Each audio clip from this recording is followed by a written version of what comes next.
কয়েকদিন আগে আমার প্রায় সব কবুতর অসুস্থ হয়ে পড়েছিল, অনেক চিন্তায় ছিলাম তাদেরকে নিয়ে। আলহামদুলিল্লাহ এখন বেশিরভাগই কবুতর এখন সুস্থ হয়ে গেছে। তো আজকে আমি এই ঘাড় ব্যাকা রোগ কেন হয় এই বিষয় নিয়ে আপনাদের সাথে আমি আজকে কথা বলবো। আসসালামু আলাইকুম। অবশেষে একটা বিপদ থেকে রক্ষা পেলাম। সেটা হলো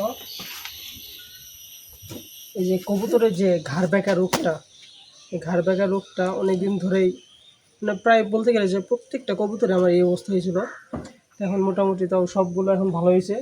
হাতে গোনা 2টা কবুতর এখন এই অবস্থা, এই যে দেখতেছেন যে ঘাড় ব্যাকা রোগটা। তো এই 2টা কবুতরকে খুব চেষ্টা করতেছি ঠিক করার, কিন্তু হইতেছে না। তো দেখা যাক কি হয়।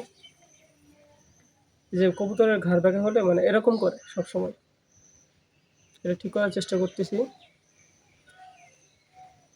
আর কবুতর সাধারণত এটা আপনার ভিটামিন আর কিছু ভিটামিনের ঘাটতির কারণে এরকম হয়, যেটা কম করে। হুম।